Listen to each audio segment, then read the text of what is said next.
मुश्किलें बड़ी है, ये मत कहो खुदा से मेरी मुश्किलें बड़ी है, ये मुश्किलों से कह दो मेरा खुदा बड़ा है। Good morning student.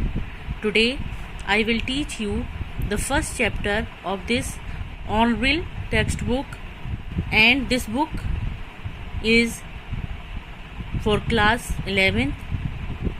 Before translating of this chapter, we will know some facts about the author of this story. This story is written by Khushwant Singh. देखिए, आज हम इस किताब का पहला चैप्टर जो कि हॉर्नबिल टेक्स्ट बुक है, जो 11th क्लास के लिए आई है, इसके फर्स्ट चैप्टर को हिंदी में ट्रांसलेट करेंगे। लेकिन ट्रांसलेट करने से पहले हम इसके राइटर के बारे में कुछ फैक्ट्स जानते हैं। देखिए, Khushwant Singh. Khushwant Singh was an Indian writer. Khushwant Singh was born in the year 1915 in Hadali, Pakistan. देखिए, खुशवंत सिंह का जन्म जो है 1915 में हुआ था हदाली में, जो कि अभी पाकिस्तान में है। एंड डाइड ऑन 20 मार्च 2014, और इनकी मृत्यु जो है वो 2014 में हुई थी। He is most famous for his historical novel Train to Pakistan. देखिए, ये बहुत अच्छे राइटर हैं और इन्होंने बहुत सारी किताबें लिखी हैं और एडिट की हैं, लेकिन ट्रेन टू पाकिस्तान जो है वो इनकी फेमस बुक है, जो कि पाकिस्तान और इंडिया के पार्टीशन के समय लिखी गई थी। पब्लिश्ड इन 1956, और जो कि प्रकाशित हुई थी 1956 में। He was not only a writer, ये केवल एक लेखक नहीं थे, but he was also an हिस्टेरियन, ये एक इतिहासकार भी थे। कॉलमिस्ट, एक स्तंभकार भी थे। अप फ्रंट पॉलिटिकल, एक अप फ्रंट राजनीतिक भी थे। कमेंटेटर, एक टिप्पणीकार भी थे। एंड सोशल क्रिटिक, और एक सामाजिक आलोचक भी थे। देखिए, राइटर होने के साथ साथ ये एक इतिहासकार, हिस्टेरियन, कॉलमिस्ट यानी एक स्तंभकार, राजनीतिक, टिप्पणीकार और सामाजिक आलोचक भी थे। Khushwant Singh family was rich. Khushwant Singh की जो फैमिली थी वो समृद्ध फैमिली थी। एंड हिज फादर सर शोभा सिंह, और इनके पिताजी sir Shobha Singh was a builder और कॉन्ट्रैक्टर। वह एक नामी बिल्डर और कॉन्ट्रैक्टर थे उस समय के। He was married to Kanwal Malik, इनकी शादी जो है कंवल मलिक नाम की एक लेडी से हुई थी। एंड ही वॉज 2 चिल्ड्रन, और इनके 2 बच्चे हुए हैं, राहुल एंड माला। इनके 2 बच्चे हुए हैं, Rahul and Mala. Renowned film actress Amrita Singh is his knees. जानी मानी अभिनेत्री, प्रसिद्ध अभिनेत्री अमृता सिंह जो है वो इनकी भतीजी हैं। He was educated eight government college of Lahore. इन्होंने लाहौर के गवर्नमेंट कॉलेज से अपनी ग्रेजुएशन की डिग्री की। एंड उसके बाद at King's College in Cambridge University in London, और उसके बाद की पढ़ाई इन्होंने LLB की थी, और वो जो थी वो कैम्ब्रिज यूनिवर्सिटी से की थी लंदन में। इन 1974, 1974 में he was honoured the Padma Bhushan by India's president. देखिए, 1974 में इन्हें भारत के राष्ट्रपति के द्वारा सम्मानित किया गया पद्म भूषण से। उस समय भारत के राष्ट्रपति डॉक्टर अब्दुल कलाम थे। इन द ईयर 2007 और 2007 में Khushwant Singh was awarded with the Padma Vibhushan.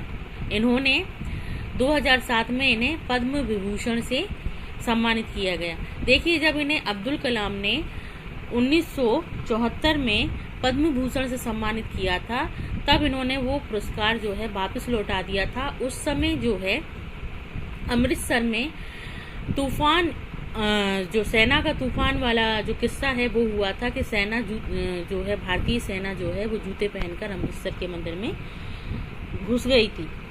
तो उस वजह से इन्होंने विद्रोह में जो है भारतीय सम्मान को लौटा दिया था। He was one of the famous Indian writers and ये जो है भारत के प्रसिद्ध भारतीय जो लेखक हैं उनमें से एक हैं। And his work include both, इनका जो कार्य है वो दोनों ही तरीके से मिलता है, फिक्शन और नॉन फिक्शन। देखिए, राइटर के बाद जानने के बाद जो है अब हम चैप्टर की तरफ चलते हैं। Let's start the chapter. My grand mother the everybody's grand mother was an old woman. मेरी दादी माँ प्रत्येक की दादी माँ की तरह ही बूढ़ी औरत थी।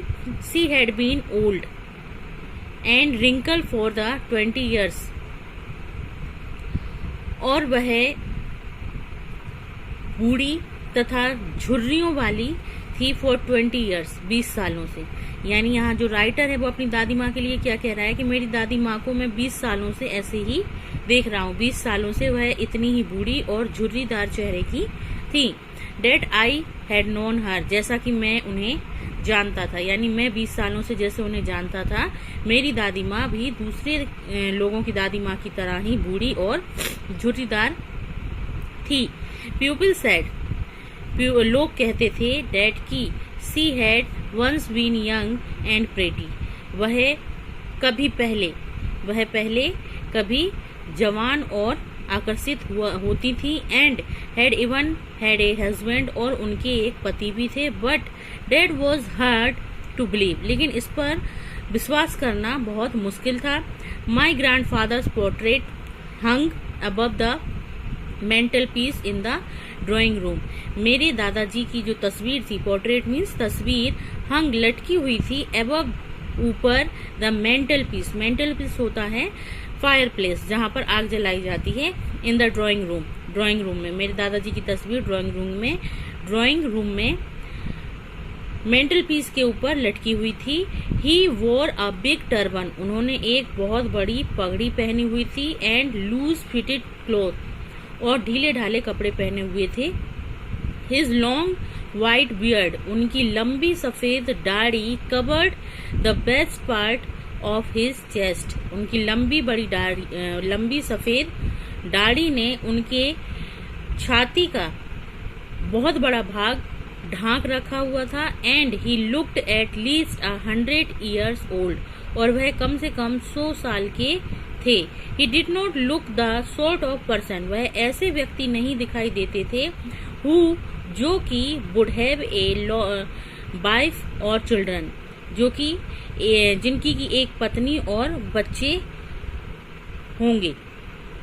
ही लुक्ड एज इफ, वह दिखाई देते थे एज इफ मानो he could only have lots and lots of grand children, उनके बहुत सारे पोते पोतियां थी। एज फार, जब my grand mother being young and pretty, जब मेरी दादी माँ जवान और सुंदर थी, the thoughts was almost revolting, यह विचार लगभग विद्रोही था। यानी अगर लोग ऐसा कहते थे कि मेरी दादी माँ बहुत सुंदर और जवान थी, तो ये विचार जो था बहुत रिवोल्टिंग यानी विद्रोही था, यानी इस पर विश्वास करना बहुत मुश्किल था। सी ऑफन, वह अक्सर टोल्ड अस, हमें बताती थी, ऑफ द गेम्स, उन खेलों के बारे में। सी यूज टू प्ले, जो वह खेला करती थी, एज ए चाइल्ड, जब वह बच्ची थी, यानी वह अपने बचपन में जो भी गेम खेलती थी उसके बारे में वह हमें बताती थी। She seemed quite absurd and undignified, ये बिल्कुल बेतुका और अशोभनीय था ऑन हर पार्ट, जब वह हमें ये बताती थी। एंड वी ट्रीटेड, और हम व्यवहार करते थे, it like the fable of the prophets. Fable means होती हैं दंत कथाएं, और प्रोफेट मीन्स होता है नबियों। यानी जब वो हमें अपने बचपन की बातें बताती थी तो ये हमें बहुत बेतुका और अशोभनीय लगता था, क्योंकि हम तो उन्हें बूढ़ा ही देखते थे। और हमें उनके इन बातों को ऐसा लगता था जैसे वह नबियों की दंत कथाएं यानी किसी राजा की कहानी के समान सुनाती थी। She used to tell us, वह हमें बताया करती थी। She had always been short and fat, वह हमेशा छोटी और मोटी थी। एंड स्लाइटली बेंट, और थोड़ी झुकी हुई थी। स्लाइटली मीन्स थोड़ी, बेंट मीन्स झुकी हुई। वह हमेशा शॉर्ट एंड फेट, मोटी और ठिंगनी और थोड़ी झुकी हुई थी। Her face was the criss cross, criss cross का मतलब होता है आड़े तिरछे, ठीक है। हर फेस, उनका जो चेहरा था वो जो क्रिस क्रॉस ऑफ रिंकल, यानी उनके चेहरे पर झुर्रियां जो थी आड़ी तिरछी थी, यानी एक जाल के समान। Running from everywhere to everywhere, यानी जहां तहां उनके चेहरे पर झुर्रियां जो हैं एक जाल के समान थी। नो वी वर सर्टेन, नहीं निश्चित ही, नहीं मैं निश्चित ही था, यानी श्योर था। सी हैड ऑलवेज बीन, कि वह हमेशा, as we had known her, वे हमेशा ऐसी ही थी जैसा कि मैं उन्हें जानता था। ओल्ड, बूढ़ी, सो टेरिबली ओल्ड, बहुत बूढ़ी। That she could not have grown older, और वह कभी इतनी बूढ़ी नहीं हो सकती थी, यानी जैसा मैं उन्हें जानता था कि वह बूढ़ी थी, इतनी ही बूढ़ी थी, और वह इससे ज्यादा कभी बूढ़ी हो नहीं सकती थी। And had stay at same age, और वह हमेशा से ऐसी ही थी। फॉर 20 ईयर्स, यानी मैं 20 सालों से जब से उन्हें देख रहा था वह ऐसी ही थी। She could never have been pretty, वह कभी सुंदर या आकर्षित नहीं थी। But she was always beautiful, लेकिन वह हमेशा सुंदर थी, यानी वह कभी आकर्षित नहीं थी। प्रेटी मीन्स आकर्षित नहीं थी, लेकिन वह हमेशा सुंदर थी। सी होविल्ड, होविल्ड मीन्स होता है यहाँ वहाँ घूमना, ठीक है। तो सी होविल्ड अबाउट द हाउस, वह घर में इधर उधर घूमती थी।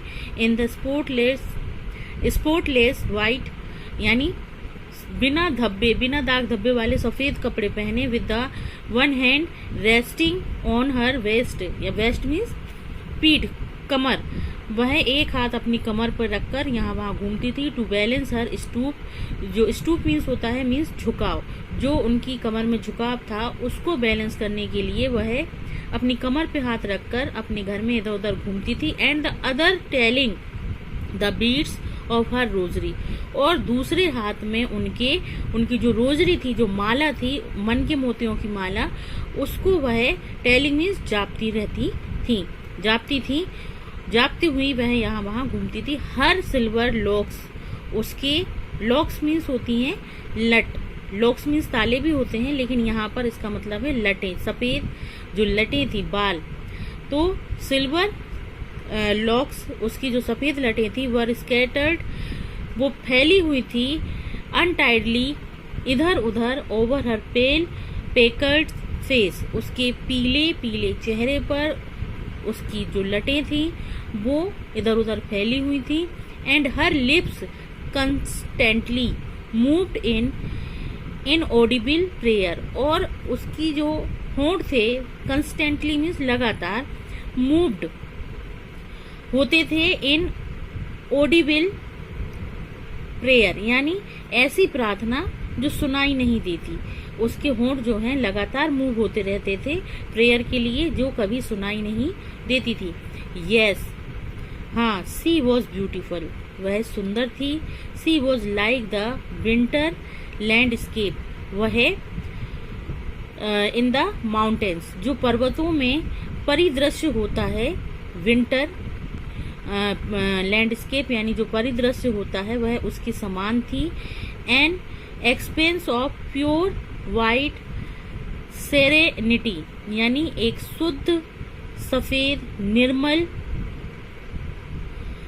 विस्तारित दृश्य की तरह। ब्रीथिंग पीस एंड कंटेंटमेंट, जो श्वास शांति और संतुष्टिपूर्ण था, यानी जो राइटर है उन्हें अपनी दादी की खूबियां बताई कि उसको अपनी दादी किसके समान लगती थी, उस दृश्य के समान लगती थी जो विंटर के समय पर्वतों के बीच में होता है परिदृश्य, और जो शुद्ध निर्मल और विस्तारित होता है, श्वास शांति और संतुष्टिपूर्ण होता है। My grandmother and I were good friends, मैं और मेरी दादी एक अच्छे मित्र थे। My parents left me with her, मेरे पिताजी उनके पास मुझे छोड़ गए थे। When they went to live in the city, जब वह शहर में रहने गए थे। And we were constantly together, और हम लगातार इकट्ठे थे, एक साथ थे। टुगेदर मीन्स एक साथ इकट्ठे थे। सी यूज टू वेक मी, वह मुझे जगाती थी। अप इन द मॉर्निंग, यानी वह सुबह में मुझे जगाती थी। And get me ready for school, और मुझे स्कूल के लिए तैयार करती थी। She said to her prayer in monotonous sing song while she bath and dressed me in the hope, यानी वह इस आशा से मुझे एक प्रार्थना सुनाती थी। मोनोटोनियस सिंग सॉन्ग यानी एक प्रार्थना सुनाती थी। जब वह मुझे नहलाती थी और मुझे तैयार करती थी तो वह मुझे एक प्रेयर सुनाती थी। मोनोटोनियस सिंग सॉन्ग यानी एक धार्मिक जो है प्रेयर होती है उसे सुनाती थी। इन द होप, आशा में, डेट आई वुड लिसन, कि मैं ध्यान से सुनूंगा। एंड गेट टू नो, और जानूंगा। इट बाय हार्ट, यानी इसे अपने दिल से याद करूंगा। आई लिसन, मैं ध्यान से सुनता था। बिकॉज, क्योंकि आई लव्ड हर वॉइस, मुझे उनकी आवाज पसंद थी। But never bothered to learn it, लेकिन मैंने उसे कभी भी याद नहीं किया। Then she would fetch my wooden slate, तब वह मुझे मेरी लकड़ी की तख्ती देती थी। Which she had already washed, जो उसने पहले ही धो दी होती थी या साफ कर दी होती थी। And plastered with yellow chalk, and plastered with yellow chalk, और उसे उसने पहले ही चौक से रंगा होता था। She had tiny earthen ink pot, और वह एक छोटी सी मिट्टी से बनी हुई, अर्थन मीन्स होती है मिट्टी से बनी हुई, छोटी सी इंक पोट भी देती थी। एंड अ रेड पेन, और एक लाल पेन यानी लाल कलम भी देती थी।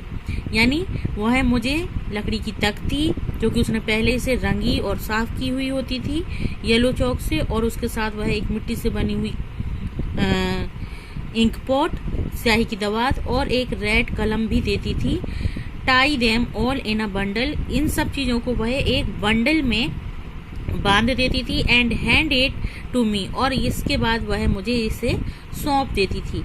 After a breakfast of a thick stale chapati, एक मोटी बासी चपाती विथ अ लिटिल बटर, जिसमें थोड़ा सा मक्खन और शुगर स्प्रेड ऑन इट, यानी एक ऐसा नाश्ता, एक जो मोटी बासी, स्टेल मीन्स होती है बासी चपाती, जिस पर थोड़ा सा बटर यानी मक्खन और शुगर फैली हुई होती थी।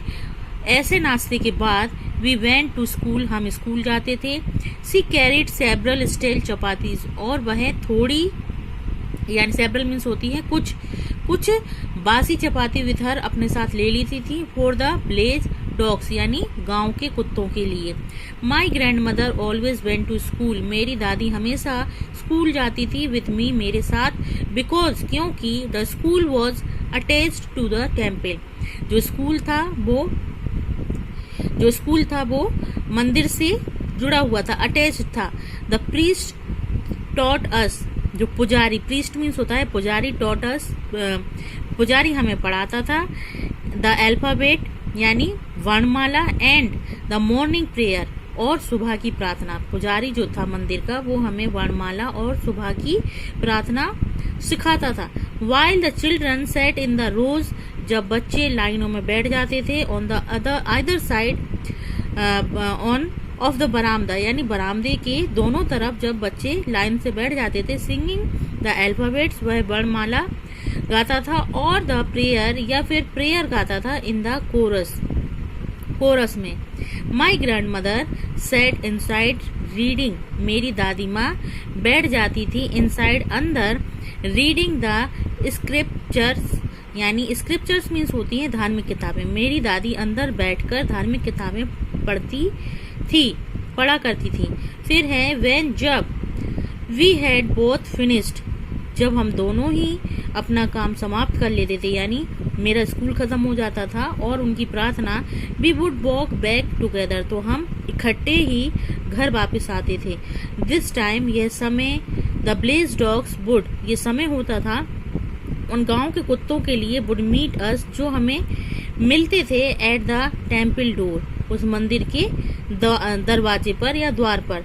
दे फॉलोड अस, वह हमें फॉलो करते थे, हमारा पीछा करते थे, टू अवर होम, हमारे घर तक, ग्राउंडलिंग, गुर्राते हुए, एंड फाइटिंग, लड़ते हुए, विथ ईच अदर, यानी वे हमारा पीछा गुर्राते हुए और एक दूसरे से लड़ते हुए करते थे। फॉर द चपातीज, उन रोटियों के लिए, वी थ्रो टू देम, जो हम उनके लिए फेंका करते थे या डालते थे। देखिए, आज यहीं तक पढ़ाएंगे और आपसे अनुरोध है कि आप इस वीडियो को देखकर आप घर पर भी इसे पढ़ें। जो भी आपको कठिन शब्द लगते हैं या जिसमें आपको प्रॉब्लम होती है, तो आप मैसेज के थ्रू हमसे पूछ सकते हैं और आपको ये घर पर पढ़ना है। Okay, thank you.